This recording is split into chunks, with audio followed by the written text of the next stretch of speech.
In the name of God, hello dear judge, I'm Fatemeh Abbasi. I'm a surgical technologist. We are from Islamic Republic of Iran. Hello everybody, I'm Kimia Kamali. I'm a biomedical engineering. We are proud to present our documents to you. Based on our research and observations about postoperative complications, we aim to help people and reduce some of these complications. According to post-operative visual loss, one of the devastating complications, we want to design a pneumatic surgical head ring. We'll be glad to improve people's quality of life, especially those undergoing prone position surgeries by our innovation. Thanks for your attention. Have a good time. Thank you so much. Goodbye. Goodbye. Our innovation is a pneumatic surgical head ring in order to prevent intraocular pressure increase during surgeries. This project is in the field of medical equipment and especially operating room equipment.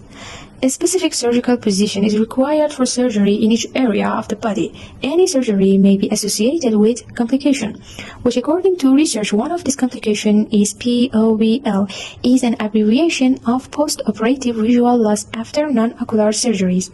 Although the incidence of this complication is between 0.056 and 1.3%, considering the poor prognosis and the destructive effects it has on the patient's quality of life after surgery, as well as additional costs on the healthcare system, both in terms of helping the patient recover from POVL and in terms of the cost of medical malpractice complaints, it is very important. According to the report of the ASA POVL registry and other articles, 90% of the cause of the POVL incidence is ischemic optic neuropathy, which is due to impaired blood supply to the optic nerve due to increased intraocular pressure. Other reasons include central and branch retinal artery occlusion and cerebral visual loss, which involves the occipital lobe of the brain that processes visual information, and posterior reversible encephalopathy syndrome, which is due to the vasogenic edema of the white matter of the brain and the effect it has on the occipital lobe. And the last one is ocular compartment syndrome, which is due to increased IOP, which is abbreviation of intraocular pressure. Now we want to discuss about the reason for increasing IOP.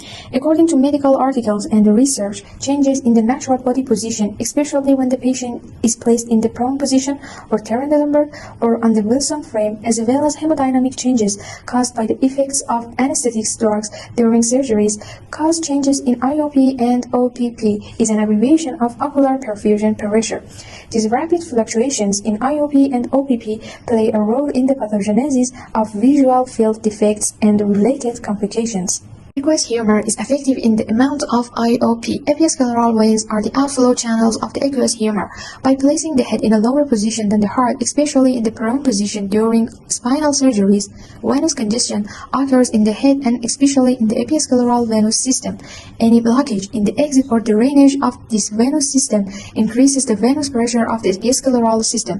During such a process, nerve cell damage is due to insufficient blood circulation, which can cause the POVL, which can be maintained by pumping air through a pneumatic system, and the risk of nerve damage caused by lack of oxygen is prevented. In spinal and neurosurgeries, in order to prevent the occurrence of POVL, establish proper blood circulation, and prevent venous congestion in the head and subsequently in the eyes, it should be done so that the OPP is kept at the normal level, which OPP is actually the difference between the pressure of the arteries which provide blood supply to the optic nerve and the venous drainage of the eyes. Also, the process of ischemia can be a direct result of reduced blood supply to the optic nerve through arteries or venous congestion due to reduced venous outflow or optic nerve compartment syndrome. Accordingly, there must be sufficient blood supply to the optic nerve to prevent the occurrence of POVL, and its perfusion pressure should be kept within the normal range. Since perfusion and oxygenation are not equivalent, a combined measurement of oxygenation and circulation can help diagnose the source of tissue oxygenation disorders. The industrial application of this project can be mentioned to hospitals, operating centers and clinics, medical research centers, and neurosurgeons of international health and medical organizations. And also the people who will benefit from this technology include patients who undergo surgeries.